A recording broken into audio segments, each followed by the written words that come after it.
nta n'umwe wigeze ankunda. Inkuru y'umukobwa witwa Nina irababaje.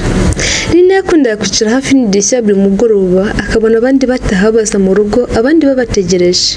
Abakundana bicaye munsi y'amatara ku muhanda barimo baseka, abagore bateruye abana babo, inshuti zongorerana amagambo meza nk'umuziki mu gihe cy'umwijima. Ariko kuri Nina we buri gihe ubwigunge nibwo bwabaga bumutegereje ku rugi. Kuva ari umwana Nina yahoranye agahinda k'ibyiringiro mu mutima we. Nta n'umwe ujya unkunda, niko Nina yahoraga avuga. Ise yamuhoraga kure kandi ahuze cyane ku buryo atari kumenya amarira ye. Nyina nawe yamukundaga gake asa nk'uwamurambiwe ku buryo Nina atabashaga kwiyumva neza. Ku ishuri yari umukobwa abandi bibuka ari uko bakeneye ubufasha gusa.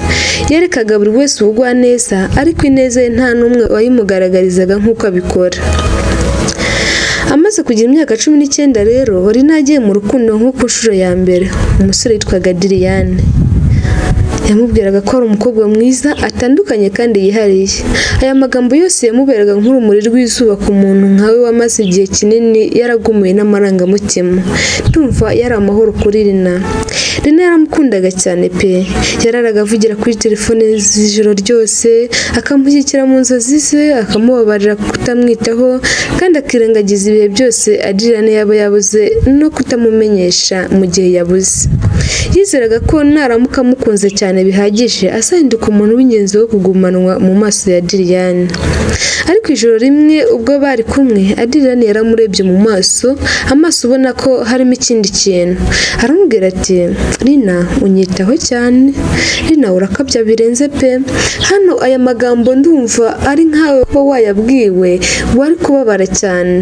Nina nawe rero sinzi uko yiyumvise kandi sinzi uko yamusubije akimara kubwirwa ko yita ku muntu cyane birenze. Ariko batubwira ngo Nina aya magambo yaramushenguye muri we arababara. Amaze kugenda Nina yicaye wenyine mu cyumba cye isaha yose byamurenze.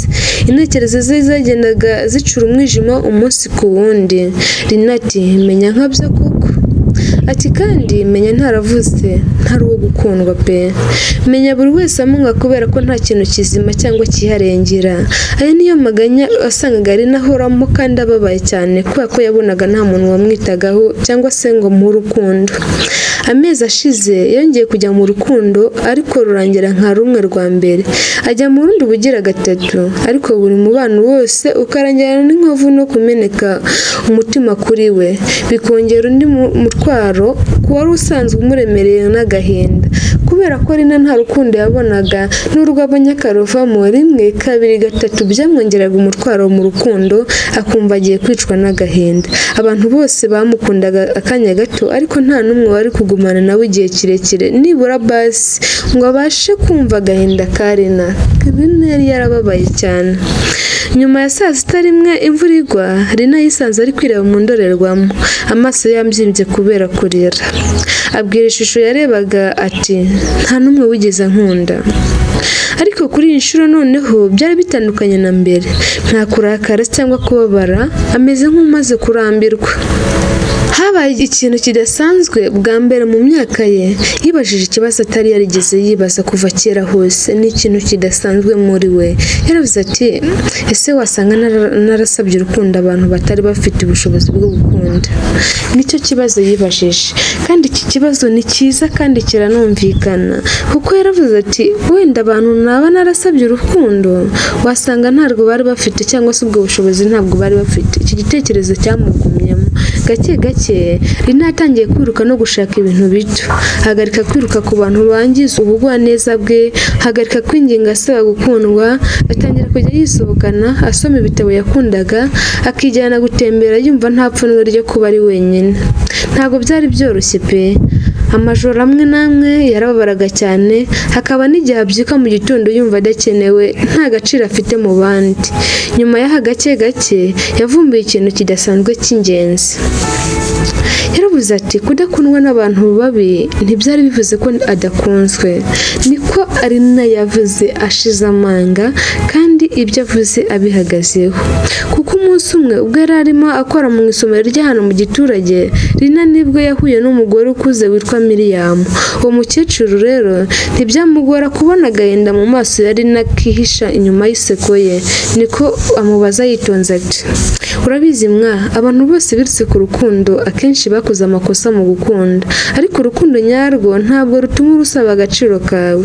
Aya magambo rero Rina yamukoze ku mutima, ayatekerezaho cyane, bituma ahindura ubuzima bwe. Iri jambo uyu mukecuru yamubwiye ryahinduye ubuzima bwe.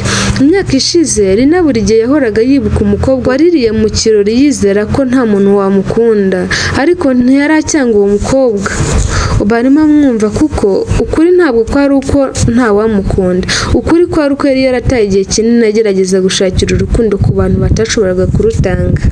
Aya magambo Rina yatekereje kuri ya mukobwa niyo.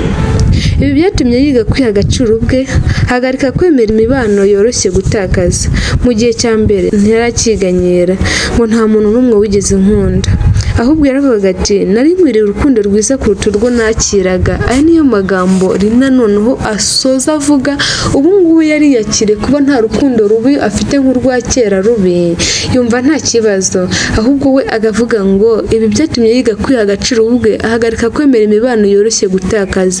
Mu gihe cya mbere ntiyaracyiganyira ngo nta muntu n'umwe wigeze kunkunda, ahubwo yaravugaga ati nari nkwiriye urukundo rwiza kuruta urwo nakiraga. Nawe rero wumva iyi audio wakibaza ngo ese urukundo nabonye nirwo koko? Ese ko bamwe baza bakansiga koko nibyo nuko nakwiriye gukundwa?